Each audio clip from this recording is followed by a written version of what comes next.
Hey guys, welcome to episode 3 of our Star Wars History of videos. Today we're talking about the Jedi Master Mace Windu. Mace Windu was born in the year 72 BBY on the planet Harun Kal. He showed Force-sensitive signs, so was sent to the Jedi Order to learn the Jedi arts from a very young age. He became the apprentice of Jedi Master Kislin Maya and obtained his iconic purple lightsaber. Mace Windu went on to achieve the rank of Jedi Master, as well as gaining a seat on the Jedi High Council, which is the Jedi Order's governing body. He was also considered their greatest champion, being a master in lightsaber combat, as well as striving to stick to the Jedi's ancient traditions in a time where the Republic was in decline due to the unrest and corruption throughout the galaxy. During the invasion of Naboo, the two Jedi, Qui-Gon Jinn and Obi-Wan Kenobi, discovered the Jedi's ancient enemy, the Sith, had returned. However, Windu was reluctant to believe this, as he couldn't believe they could rise again without the Jedi being aware. At the same time, Qui-Gon brought a young Anakin Skywalker to the Council, claiming he was the chosen one from the prophecy. Windu was skeptical about the young Skywalker as well, despite him showing impressive skills in the Force with no formal training. He believed Anakin was too old, as well as being too attached to his mother, and sensed a great amount of fear within him. After Jinn's death, although the decision was reversed, Windu was still doubtful, but at least now Windu agreed the Sith had definitely returned. However, it was unclear to him if Obi-Wan had defeated the Master or the Apprentice. Windu played a role in the training of Anakin Skywalker, giving a hand to Obi-Wan often in his lightsaber combat training. When there were doubts about Anakin's emotions, Windu would often be the one to remind others of the prophecy, and that Anakin could well be the chosen one. As the Clone Wars approached, Mace had to accept an assumption of his would be wrong. He believed his old friend Count Dooku would not attempt to assassinate Princess Amidala despite renouncing his Jedi ways. He was wrong.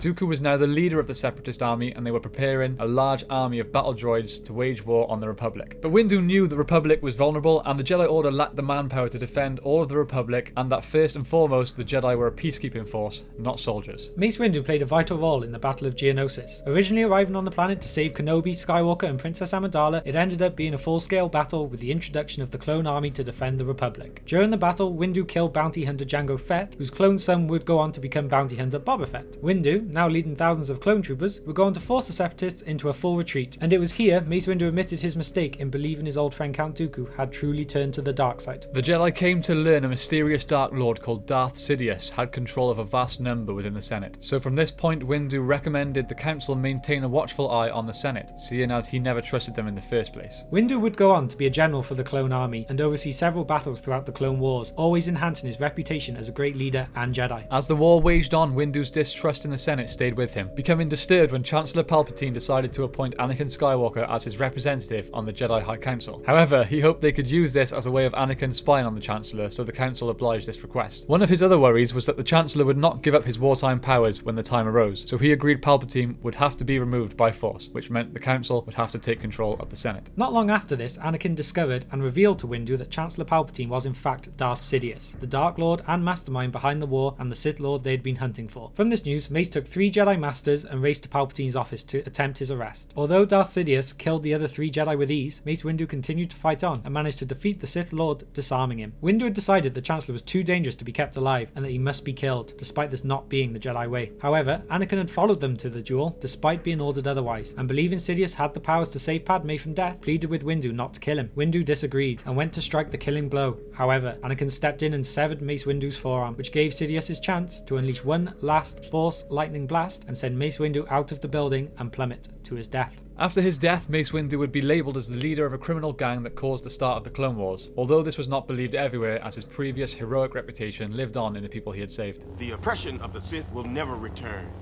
You have lost. Here are some of Mace Windu's traits. He often struggled to temper his frustrations. He was a Jedi Master. He had very little patience. He was a traditionalist. He practiced Form 7 of lightsaber combat, Vapad, considered the most unpredictable and aggressive form. And he had advanced Force ability skills. Okay, moving on to Mace Windu's equipment. As a Jedi, he carried a lightsaber, which had an amethyst-coloured blade. And a little bonus fact for you, Mace Windu's apprentice, Depa Billaba, was the master of Caleb Doom, who would later become known as Kanan Jarrus from Star Wars Rebels. And thank you all for listening to today's episode of The History of Star Wars, Mace Windu. Yeah, next week we will be looking at Darth Revan. Exciting. Dun, dun, dun. Thanks for watching, guys. Please don't forget to leave a comment, a like, and subscribe to our channel, and we will see you next week. May the Force be with you.